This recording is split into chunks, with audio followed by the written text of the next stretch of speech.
내가 왜 밑에서부터 그렸는지 모르겠어. 위에서부터 그려오고 싶은 사람은 위에서부터 거기 그려 내려와. 이게 소전제지. 돈을 꾸었다, 빌렸다. 이게 사실이란 말이야, 소전제. 민법 598조 등에 보면 뭐야?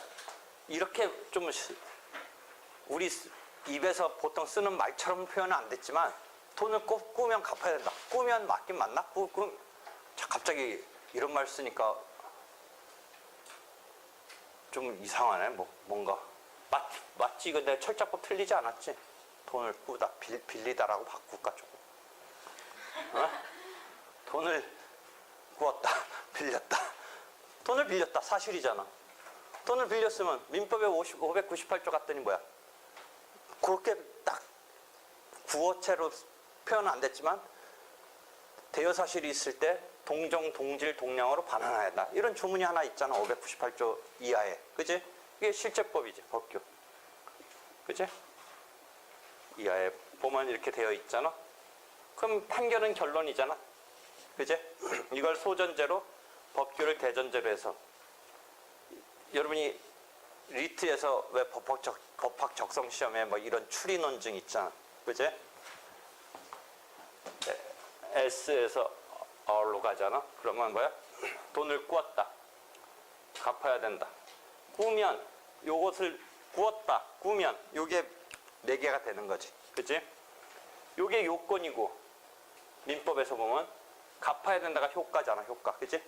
이 효과가 결국은 갚아야 한다가 채권, 반환 청구권. 상대방 입장에서 의무로 나타나는 거지. 그죠? 그러니까 이 개념을 딱 잡고 있어야지. 그러니까 여러분이 법학 적성 시험에 왜 추리 논증 보는지도 모르고 봤잖아. 그지? 어? 했어? 아, 그거 얘기하다 그랬구나. 추리 논증 그 이야기 하다가. 여기 추리 논증 아니야, 요거. 어? 여러분 교과서에 있어. 몇 페이지 찾아봐. 요거 이제 절차 흐름 보는 거야, 이제 또. 어떤 때는 이거부터 하기도 하고 저거부터 하기도 하는 건데 요거는 이제 이거 나왔네. 요 그림 어딘가 있을 거야. 찾아봐. 몇 페이지에 있어. 이게 좌우로 안 그려져 있고 위에서부터 내려오네. 소장을 제출한다. 야, 조문은 1조부터 막 이렇게 해가지고 조금 가줬으면 좋겠는데 그렇지 않아. 첫날 얘기했듯이 소송법도 총칙 조문이 쫙 한 편에 있어. 그러면 2편에 가야 돼. 이거 2편에 가서 이제 비로소 248조에 가야 돼. 248조 가서 소장을 제출해라 이렇게 되어 있어. 소장을 제출하라. 248조에.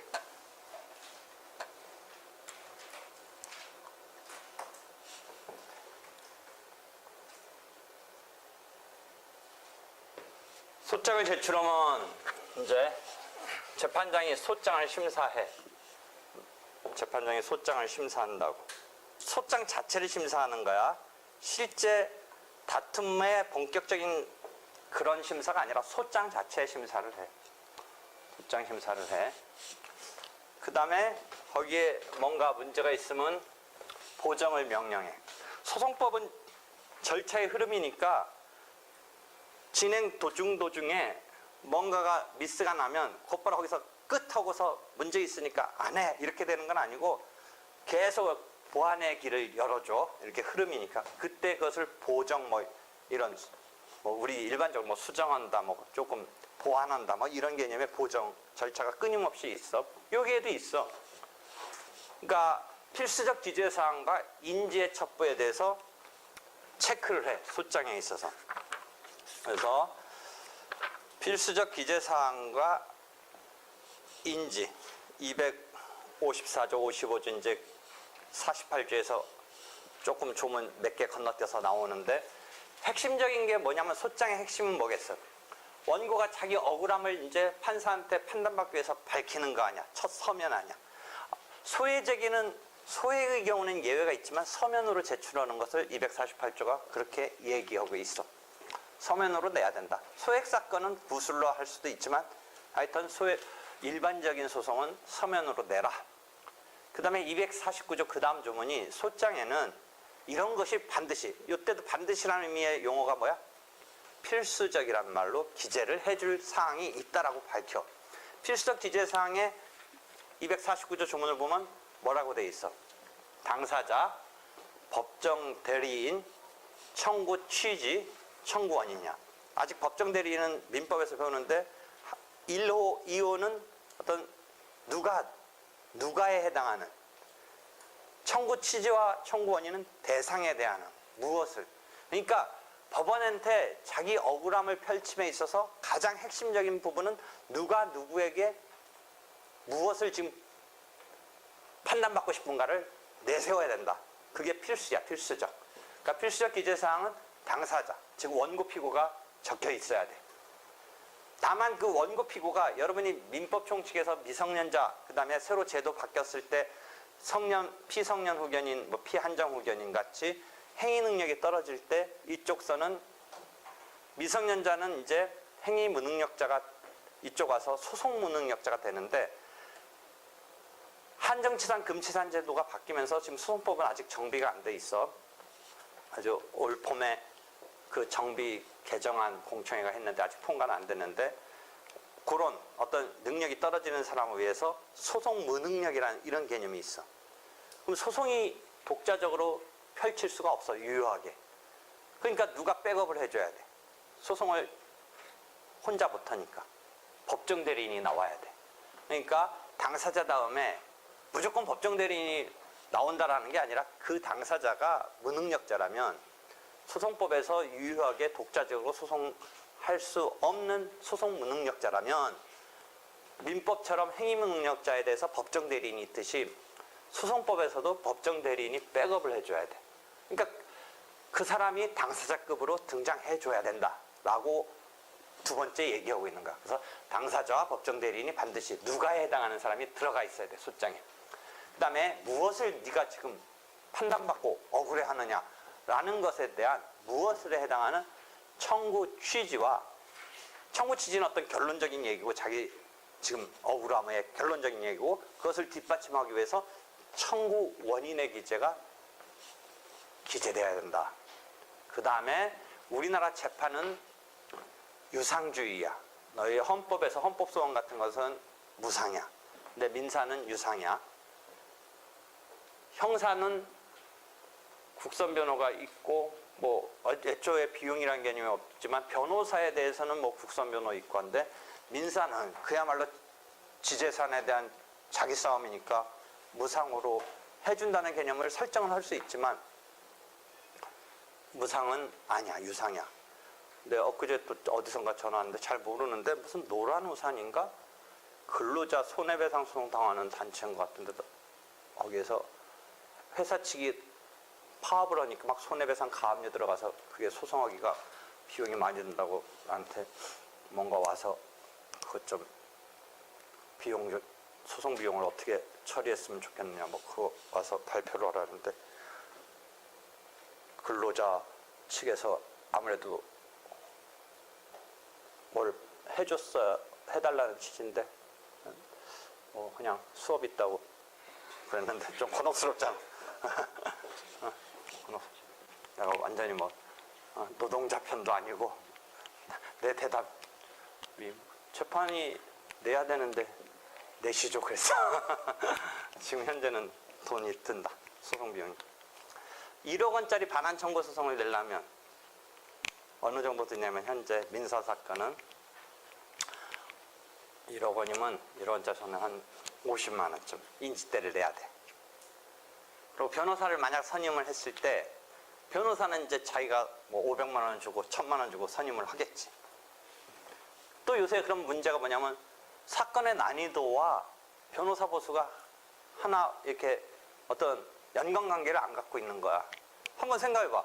1억 원짜리라도 우연히 쉬울 수도 있고 어려울 수도 있잖아. 10억 원짜리도 되게 쉬울 수도 있잖아. 어려울 수도 있고 5만 원짜리도 무진장 어려울 수도 있잖아.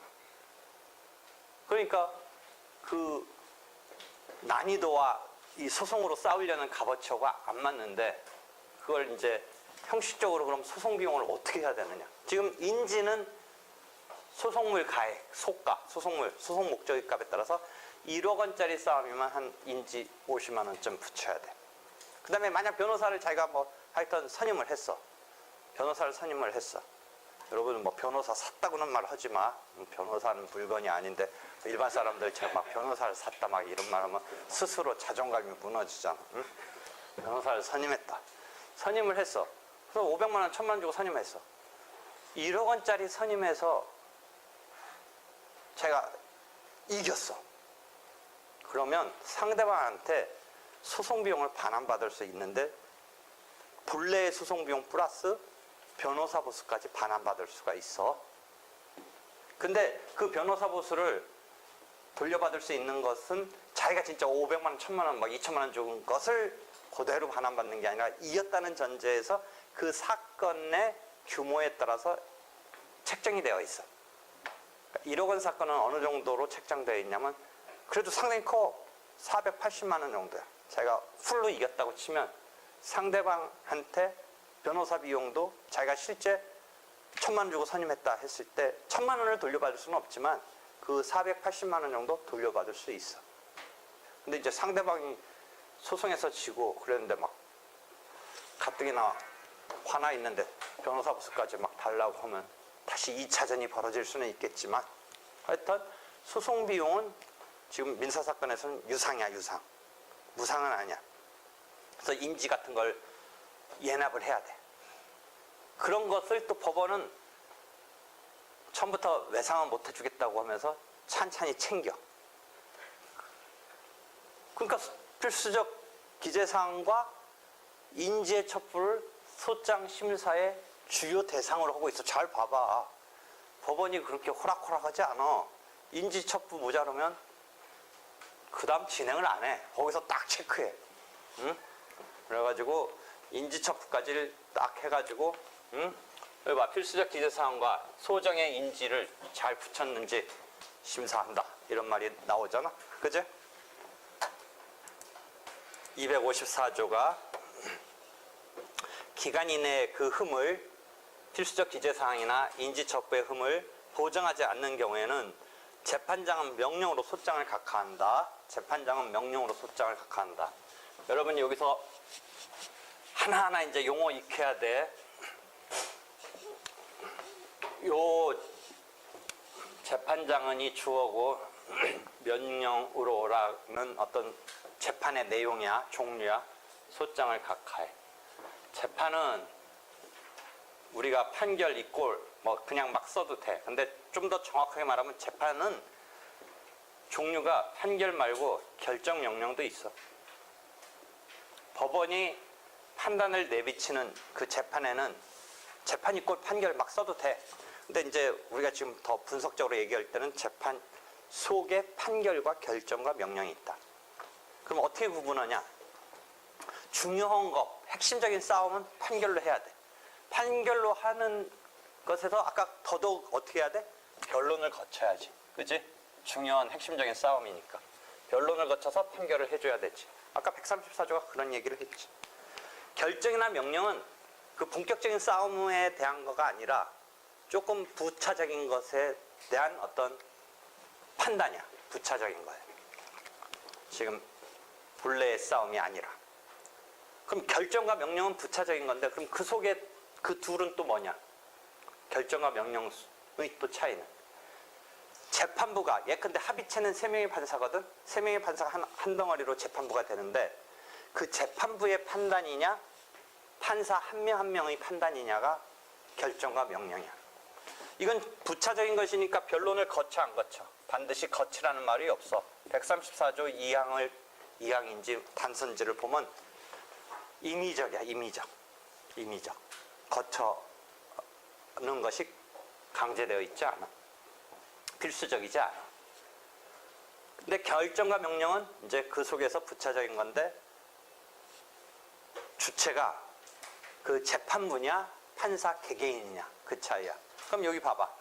소장 자체는 본격적인 싸움이 아니면 지금 어떤 초입에서 이제 본격적으로 들어가기 전에 뭔가 판단을 심사해서 너 이 보정이 안 됐으니까 배척을 하겠다라는 각하라는 말을 쓰는데 배척하는 주어가 뭐야? 재판장이지. 주어가. 그러면 요 가림은 요 재판의 종류가 뭘로 표현되겠어? 잘 봐봐. 찾아봐. 1회 변호사 시험에 나왔어. 내가 냈어. 별거 타냐? 명령이잖아. 소장이니까 본격적인 거 아니잖아. 재판장이 하는 거니까. 본격적인 게 아니고 더더욱 소장까지는 3명이 막 심사숙고, 재판부가 심사숙고까지는 또 안 해. 어? 그치? 그 다음에 작년 12월에 심지어 여기에는 이제 12월 이후에 해가지고 이 책에는 가장 최근 책에도 아직 반영 안 되는데 이 소장 심사는 이제 상당 부분 형식적인 심사는 그래도 막 어떤 약간 실질과 관련있는 심사는 재판장이 가고 있는데 그 법원 사무관 등이라고 해서 직원한테 많이 맡겨져 있어. 이 부분은 본격적인 건 아니기 때문에. 그래서 실제 관행적으로도 법원 직원인 사무관이 해왔는데 그걸 이제 관행적으로 했던 것을 법규화하느라고 민사소송 규칙이 작년 말 올해 초에 개정됐기 때문에 여러 번 책은 아직 반영 안 됐는데 뭐 그렇게 중요한 건 아니고 기존에도 그렇게 해왔는데 이제 조문화했다, 뭐 규칙화했다, 뭐 그런 거 정도 알아도. 그러니까 명령어로 각하한다 이해되겠지. 254조. 거기를 통과하면 이 소장이 이제 오케이가 됐으면 부본이라는 말도 뭐 신경 쓰지만 그냥 소장이라는 말 써도 되고 부본이라는 말도 써도 돼. 옛날에는 왜 그런 용어가 있냐? 뭐 정본, 부본. 프린터가 없었던 시절 한번 생각해봐. 아무리 똑같이 써도 똑같은 게 아니지. 원본이 뭔가 있는 거잖아. 그렇잖아. 근데 지금은 출력을 뭐 세 번 보면 먼저 나온 게 원본이냐? 세 번째 나온 게 원본이냐? 뭐가 원본이냐? 잉크가 진한 게 원본이냐? 뭐가 원본이냐? 그러니까 지금은 큰 의미 없어. 근데 하여튼 용어는 그렇게 써. 그러니까 원고가 소장을 접수시킬 때 법원이 복사하지 않고 피고 거 하나, 법원 거 하나 이렇게 자기 거는 뭐 안 갖고 있지는 않겠지만 그러니까 이렇게 세 세트를 만들어서 법원에 두 부를 내야 돼. 그치? 그러면 법원이 소장 심사를 만약 오케이 했다. 내지는 보정이 됐다 하면 그 부본을 하나. 그러니까 부본이라는 의미 알겠지? 원본 말고 부본. 부본을 하나 보낸다. 피고한테 보낸다. 그래야지 이제 피고한테 내가 너한테 공격 들어간다는 것이 이제 피고가 송달 받으면서 물론 송달 받기 전에 우리가 지금 소송의 전제는 다툼이 있다라는 전제를 하니까 뭔가 느낌은 왔겠지. 서로 치고받고 하는 와중에. 근데 이제 본격적인 절차로서는 어디서 이제 비로소 인식하게 돼? 피고는 소장 부분을 송달 받으면서 인식하게 되는 거지. 그치? 그러니까 송달이 그런 기능을 하는 거지. 내가 펼칠 주장에 대해서 예고를 해주는 거지. 상대방은 그것을 인식할 수 있는 첫 계기가 되는 거지. 송달 받음으로써. 그래서 소장 부분을 송달을 하는 거야. 피고에게 송달한다. 개념 알겠지? 응? 다만 요새는 전자소송이라고 해서 소장 접수를 온라인으로 접수해버려. 온라인으로. 상당히 많은 퍼센트, 30% 이상이 전자소송이야. 전자소송이라고 해서 온라인으로 접수하고 하는데 법정에서 뭐 배틀하듯이 뭐 컴퓨터 앉아서는 안 해. 그냥 접수, 이렇게 송달 이런 거 이메일로 등록을 해놓으면 한다는 정도의 의미에서 전자소송이지 막 자기 방에 앉아가지고 법정 안 가고 전자법정이라고 해서 그런 식으로는 안 해. 그러니까 그런 의미의 전자소송은 아니야. 왜 그게 뭐가 그렇게 특별히 웃기노? 뭐 때문에 그게 오늘 제일 그게 웃긴 일은 아닌 것 같은데 뭐 법정에 안 가고 한다는 게 왜 어떤 점에서 뭐가 좀 신선해서 그런 거? 아 실제는 그렇게 이제 가야 돼. 아니 왜? 뭐가 있어? 그런 얘기 속에? 아니 궁금해서 그래 진짜. 뭐가 전자소송 뭔가 이메일을 보낼 거는 정도는 뭐 상상할 수 있잖아.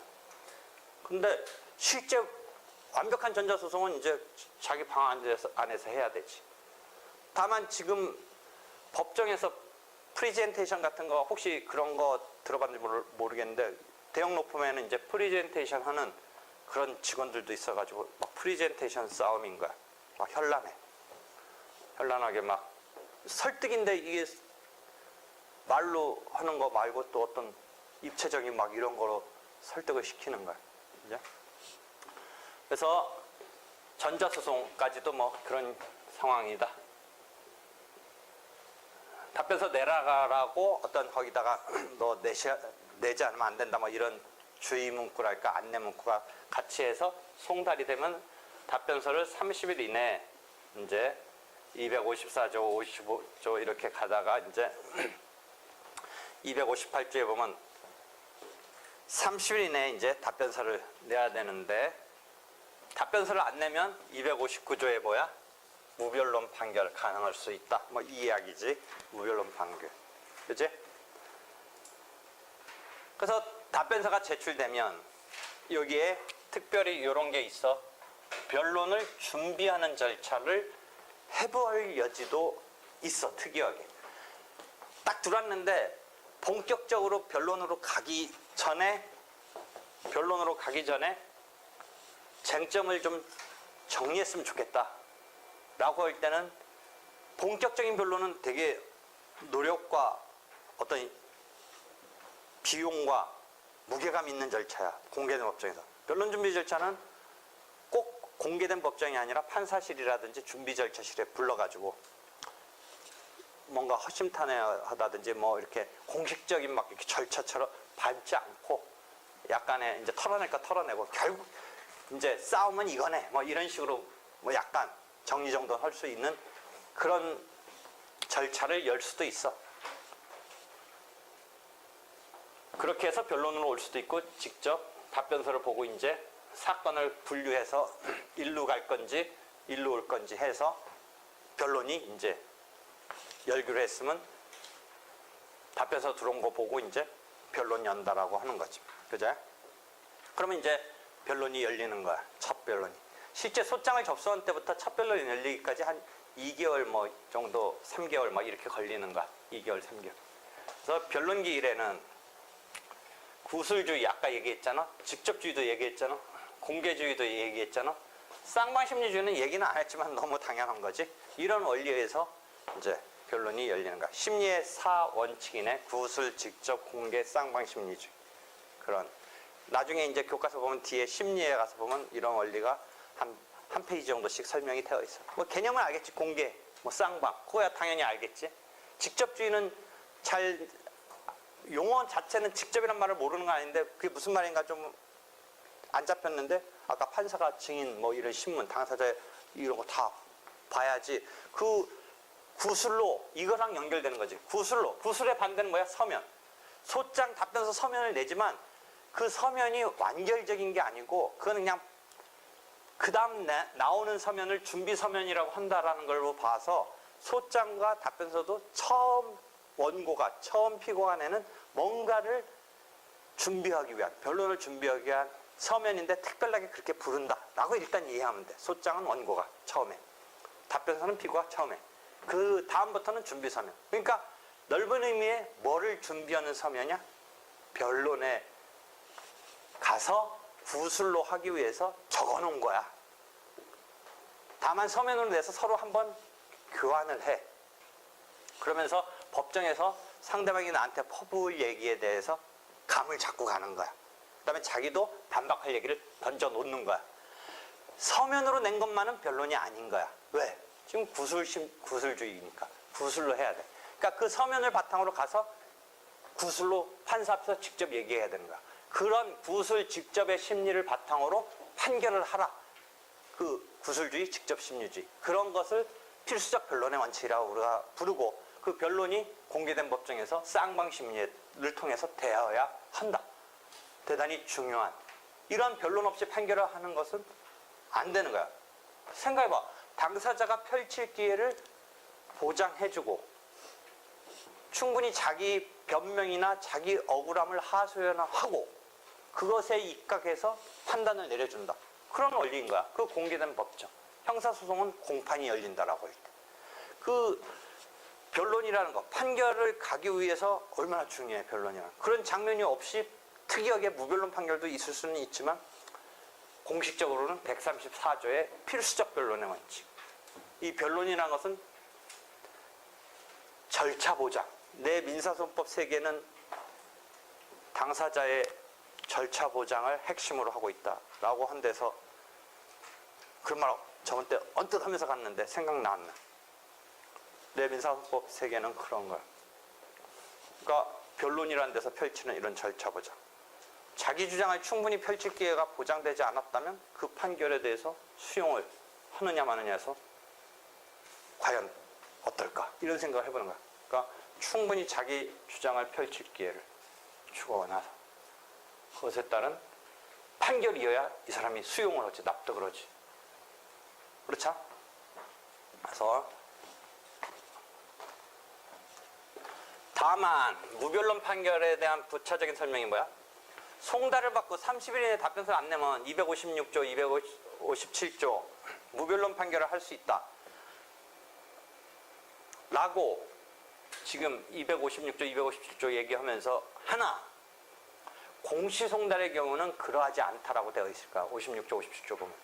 자, 그럼 송달이라는 말을 쓰는데 그럼 송달 개념도 하나 익히자. 송달은 문서 같은 거 서면이 이렇게 전달된다. 뭐 그런 정도로 이해하면 돼. 그 다음에 송달의 기능은 어떤 기능이겠어? 내가 너한테 펼칠 주장을 사전에 예고해주는 기능이 있고 그쪽은 그걸 받아서 상대방이 나한테 공격해 들어올 것에 대해서 지금 숙지를 하고 반격할 거 있으면 반격하는 그런 전제가 되는 되게 실무적인 거지만 뭐 이론이 막 그렇게 막 뒷받침돼서 뭐 현란한 뭐가 있는 건 아니지만 기능적으로는 대단히 중요해. 나의 민사소법 당사자의 절차 보장에서는 절차 보장을 받기 위해서는 뭔가 차라리 고지가 돼야겠지. 알려줘야겠지. 숙지가 돼야겠지. 송달이라는 게 그렇다라는 거지. 그 절차 진행에서 상당히 중요해. 다만 송달은 뭐였어? 그때 당사자와 법원의 어떤 역할 분담에서 순수한 절차 진행은 당사자한테 맡겨져 있어. 법원에 맡겨져 있어. 미국은 그러니까 당사자 송달주의라고 그래. 미국은 그거조차도 송달조차도 당사자끼리 하는 거야. 자기네끼리 주체적으로 하는 건데 우리 소송 시스템은 자기네끼리 하는 게 아니라 그 문서를 법원에 내고 법원이 송달을 해. 직접 갖다 줘. 교부 송달이 원칙이야. 교부 건네줘야 돼. 막 그 받을 사람을 만나서 건네줘야 돼. 실은 근데 누가 하냐? 우편집배원이 하긴 하는데 우편물 오는 느낌으로 보면 되는데 그거보다는 되게 엄격하게 해.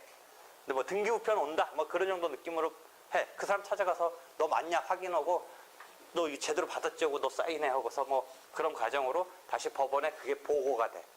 송달 보고서가 들어가. 그제? 그렇게 해서 송달이 돼야 그 상대방이 나한테 퍼붓는 내용을 알게 되고 내가 이제 그것에 입각해서 반격할 거는 또 다시 서면으로 내주면 그게 상대방한테 가고 그 다음에 그게 한 차례 두 차례 있고 변론이 이제 열리면서 거기서 구술로 직접 판사 앞에서 이제 변론을 펼치는 거야. 그제? 그러니까 다만 서면으로 내고 실제는 서면이 뭐 안 써도 요새는 더 막 인터넷 컴퓨터 막 복사 막 어기닥닥 해가지고 서면이 막 두꺼워져. 옛날에 손으로 쓰던 시대에는 그렇게 안 두꺼웠는데 요새는 뭐 그냥 자료라고 막 붙이니까 두꺼워. 그럼 막 그거 막 한 30분 내내 읽으면 좀 그렇지. 핵심을 요령 있게 잘 전달해야겠지. 자기가 다만 종이로는 그렇게 써놨었어도 자료는 그렇게 붙여고 막 뭔가 말하고자 하는 바니 막 넘치더라도 말로 잘 전달해야지. 괜히 주저리주저리에다가 자기 얘기하는 핵심이 뭔지도 판사가 나중에 그거 찬찬히 뭐 읽어는 보겠지만 그렇잖아. 이렇게 해서 구술 변론이 직접 판사 심리에 의해서 펼쳐지게 된다. 그런데 송달의 경우는 주소가 파악이 안 되면 재판 진행을 못 하느냐. 교부 갖다 건네줘야 되는데 최종적으로 만약 그런 상황이라면 공시라는 말은 대충 이미지 알겠지. 요새는 그 공시가 옛날의 개념이라면 법원 게시판에 너한테 지금 갈 문서가 너가 지금 잘 파악이 주소가 안 되고 못 전달하고 있다 라고 붙여놓는 정도가 공시였는데 요새는 대법원 인터넷 사이트에서 그러니까 인터넷적으로 이렇게 올라가 있어. 그런데 당사자 절차 보장이라든지 아니면 뭐 꼭 그렇지 않더라도 공시송달은 송달로서의 기능이 제대로 역할을 송달이란 말을 쓰고 어쩔 수 없이 그렇게라도 진행을 해야 되니까 송달한 것으로 삼으면서 막 가는 건데 진짜 인터넷 들어가서 자기가 한테 올 문서가 있었는지, 옛날로 치면 게시판이 있었는지, 법원마다 하루 소일거리로 법원마다 돌아다니면서 게시판 보면서 나한테 온 문서 없나, 뭐 내가 주소를 못 파가 어떤 사람이 나한테 보낸 문서가 거기 게시되어 있나 라고 보지는 않을 거란 말이지. 그러니까 이게 그런 일이 있고 벌어지는 것조차를 놓칠 확률이 무진장 많지. 공시송달했는데 오히려 나타나면 그게 더 황당하지. 그렇잖아. 이 사람이 나타나면 법정에 나타나 봐봐. 황당하지. 오히려 모른 채 넘어가서 그렇게 돼야 되는 것 같지. 그러니까 공시송달의 경우는 송달됐다는 말을 쓰지만 반격의 기회를 좀처럼 잡기 어려울 거라는 거지. 그게. 그러니까 왜 너 반격 안 했니? 왜 30일 내에 답변서 안 내니? 라고 무변론 판결로 가기에는 조금 깝깝하다는 거지. 이해되겠어? 그러니까 왜 제외하고 있는지 알겠지? 응? 그제? 그제? 사례 문제 그렇게 내는 거야. 송달이 공시송달됐다라고 나와. 그러면 그런데 답변서가 없었다. 근데 자백간주로 무변론 판결하는 그런 상황을 설정해. 근데 송달이 이게 교부 송달이 아니고 제대로 된 송달이 아니고 송달이란 말을 쓰긴 하지만 공시송달이라면 그렇게 가면 안 되지. 제외되니까. 이해되겠어? 변호사 시험에 그렇게 사례로도 되겠지. 그렇게 해서 이제 변론이 열리고, 이 변론에서 공방이 펼치는데 첫날 또는 두 번째 날 등등해서 했던 변론에서의 공방, 그치? 이쪽이 소장에 따라서 청구 취지로서 예컨대 대여금이면 뭐 3억 원 내놔라. 그 다음에 3억 원 빌려갔는데 왜 변적이 지났는데 안 갚냐. 뭐 이런 청구원인에 따라서 공격을 했어. 그쪽이 나오는 답변은 그때 뭐였지?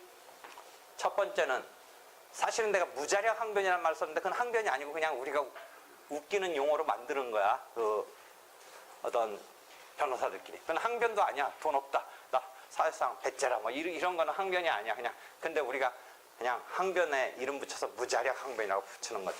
돈 없다. 뭐 이런 답변은 여기 실질적인 답변은 아니지. 그런 답변은. 빌린 적 없다. 그건 부인이라고 그랬지.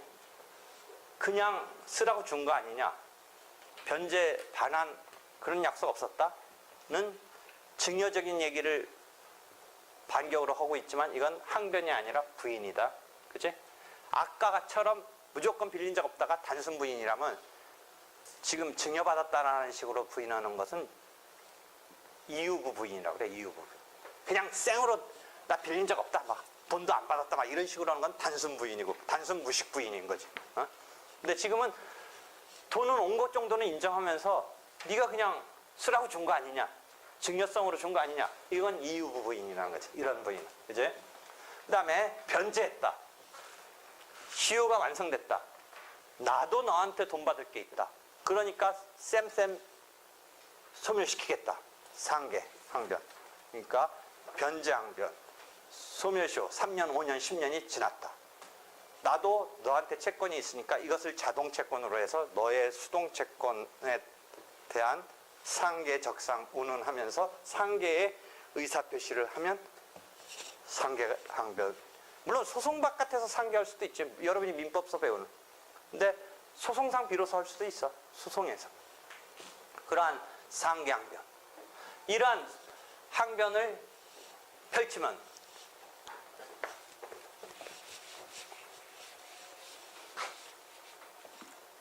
원고가 공격을 들어가면 이제 책 어디 가서 보면 이런 공방의 그림이 계속 나와. 피고가 부인할 수도 있고 자백할 수도 있고 뭐 여러 가지 답변 태도가 있는데 치고 들어가는 항변을 지금 얘기하는 거지. 그러면 변제, 소멸시효, 상계 이런 대표적인 항변이 있다라고 그랬지. 소멸시효 항변에 대해서 다시 원고가 뭐라고 하냐면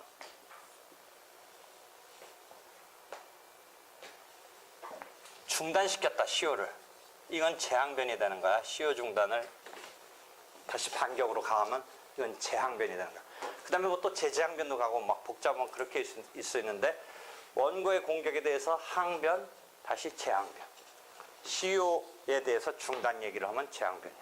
이제 최근에 하나 판례가 나왔는데 여러분이 봐봐. 그 정도 수준. 상계가 피고로 상계 항변했는데 원고가 원래 청구했던 채권의 일부분이라든지 아니면 원래 청구했던 채권과 다른 채권 갖고 상계 재항변을 한 상황이 한 번 나왔어.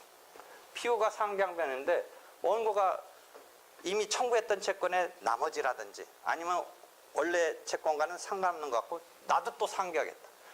피고의 상계는 원고의 청구를 이렇게 소멸시키려고 하는데 피고가 맞대응해서 상계 재항변에서 상계 항변해서 원래 청구를 이 사람 입장에서는 살리게 되는 어떤 반격을 한 셈이 됐는데 부적법하다라고 한 것 때문에 아무도 그 판례를 중요시 안 보는데 내가 평석을 했지.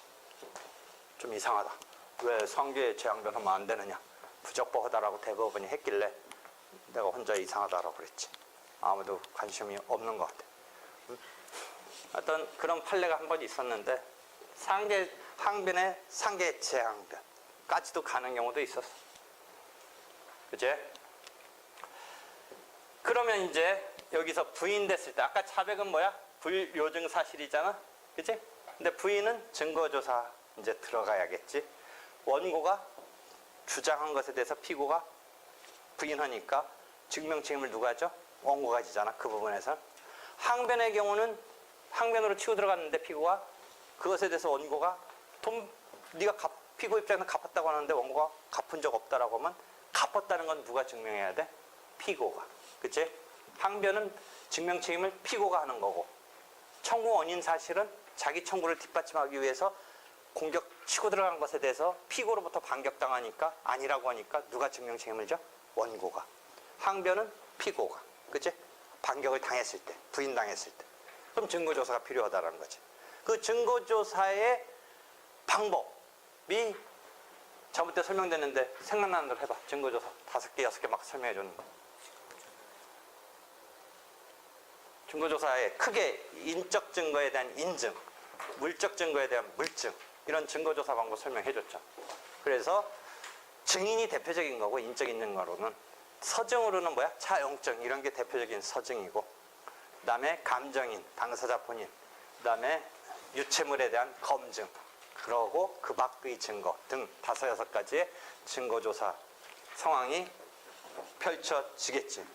그렇게 해서 증거조사를 한 결과 여기 자유심증주의라는 요 상황 증거조사한 결과를 갖고 이제 203조 맞나? 203조? 202조? 202조? 202조는 아까도 아까부터 그럼 203조라고 그랬나? 내가 아까는 제대로 말했어. 나도 기력이 떨어졌나? 논리적 경험칙에 따라서 심증 형성한 거. 증거조사 결과를 증거 자료라고 한다고 그랬지. 여기다가 변론 전체의 취지. 그래서 이 2개를 합쳐서 또 심증의 원인이라고 해서 증거 원인이라고 불러. 용어구사가 그래. 그러니까 제일 상위 개념이 증거 원인이야. 자유심증의 심증 형성의 원인이라고 해서 증거 원인. 증거 원인에는 증거 조사한 결과인 증거 자료와 변론 전체의 취지. 아까 말한 법정에서의 어떤 상대방의 공방 펼치는 이런 상황에 따라서 심증을 형성을 하지. 그래서 심증 형성을 해서 물론 진위불명이라고 하는데 그런 증명 책임 뭐 그런 게 좀 테크닉이 하나 등장할 수는 있지. 그래서 심증을 형성해서 이제 변론을 종결을 해. 이 변론기일은 지금 그림상은 한 번 딱 있지만 한 분만에 이게 되지를 않아. 그리고 첫날 조금 얘기했듯이 변론이라는 개념을 협의에 좁은 의미에는 요때만 쓰지만 그때 내가 무슨 얘기를 했냐면 증거조사까지 포함할 수도 있고 더 넓게는 판결까지 포함해서 그때그때 변론이라는 말을 쓴다. 그냥 본격적인 의미는 여기서만 쓰이지만 넓은 의미는 이게 다 변론이다. 뭐 이렇게 이해하면 된다라고 그랬지. 이 변론이 근데 공개된 법정에서 직접 구술심리의 쌍방심리의 변론이 하루 법정에서 마무리되면 좋은데 안 되면 사실은 속행이 돼. 속행이라는 의미 알겠지? 속행. 근데 그 속행이 바로 다음날 되는 게 아니라 실제는 4주마다 이렇게 속행이 돼. 왜냐하면 이 사건만 계속 그 제품 계속 물론 집중심리라는 게 있을 수 있는데 그렇더라도 뭔가 딴 거 하다가 다시 이 턴을 받으려면 그 다음에 이 재판부가 월요일부터 막 금요일까지 계속 하는 게 아니라 보통 월요일은 재판 잘 안 하거든. 그러니까 화수목 뭐 금 중에 금도 잘 지방을 안 하려고 그래. 뭐 또 서울도 오고 막 그러는 것 같은데. 그러니까 하루만 하는 거야. 실제 뭐 3, 4일 내내 하는 게 아니고. 그러니까 자기네 사건이 한 바퀴 이렇게 돌면 재판부에 보통 한 4주마다 잡혀. 그러니까 속행기일이 4주 뒤에 또 잡히는 거야. 그래서 2차, 3차, 뭐 5차 경우에 따라서 막 10몇 차까지 가고 또 도중에 막 날짜 기일 연기되고 또 재판부가 바뀌면 다시 처음부터 시작해야 돼. 아주 엄밀하게 보면 처음부터 시작해야 돼. 왜? 직접 심리주의 때문에 그래. 사실은 그렇다고 또 처음부터 하지 않고 그것을 갖다 한번 이렇게 원용해가지고 이렇게 직접 심리를 충족시키는 그 작업이 있지만 하여튼 뭔가 이게 다 무산되는 거야. 어떻게 보면 재판부가 바뀌어버리고 3명 중에 1명만 바뀌어도 재판부라는 개념에서는 3명 중에 1명 바뀌어도 바뀐 거야 지금. 하여튼 뭐 그런 개념이 있어. 직접주의 때문에. 그래서 속행돼서 변론이 최종적으로 종결이 되고 이제 더 할 말 없습니까? 라고 해서 할 말이 없는 상태 되면 변론을 종결을 해. 변론을 종결하고 2, 3주 뒤에 실은 2주 뒤, 3주 뒤에 판결까지 곧바로 제대로 안 나오는 경우도 많아. 그런 어떤 기간, 이렇게 절차 진행에 대한 기간은 법에 있는 경우라도 당사자는 뭐 항소 기간을 놓치면 안 된다든지 하지만 법원의 이런 직무상 규정은 훈시 규정으로 지키지 않았다라고 해서 그게 부적법하거나 무효가 되지는 않아. 법원의 어떤 직무상 규정은. 그래서 변론을 종결한 다음에 판결을 선고해. 그 판결 선고에 의해서 뭐 원고 청구가 인용된다든지 원고 청구가 기각된다든지 이런 식으로 1심의 판결의 마지막까지 가서 이제 마무리가 되고 이게 요 판결이 종국 판결이 되는 거야. 그 신급을 마무리하는. 상대방 양쪽 다 항소가 없으면 그럼 무조건 항소할 거냐? 이긴 사람은 항소의 이익은 없어. 항소의 이익이란 개념 대충 느낌이 오겠지. 이긴 사람은 뭘 더 바래 이겼는데. 그죠? 진 사람이 항소의 필요성이 있겠지. 그것을 항소의 이익이라고 그러는데 하여튼 항소가 없으면 이 종국 판결이 그대로 확정이 되는 거지. 만약 항소가 없다면. 그렇지만 진 측에서 또는 일부 인용됐다는 말 쓰는데 일부는 받아주고 일부는 안 받아주면 양쪽 다 마지막까지 몰아붙이기 싶은 마음에서 양쪽 다 항소의 이익이 있을 수 있지. 1억 원 청구했는데 3천만 원만 받아줬다면 1억 원 청구한 원고는 1억까지 받고 싶어서 3천만 원이라고 해서 뭐 나름대로 됐다고 할 수는 있지만 피고 입장에서는 한 푼도 안 주고 싶어서 양쪽 다 항소할 수도 있어. 항소가 없으면 그대로 그 판결은 즉 2주 이내 판결이 선고되고 그가 송달이 돼. 선고 법정에서 되고 이제 본격적인 판결문이 오면 송달이 되오면 송달 받은 때부터 2주야. 송달 받은 때부터 항소기간이.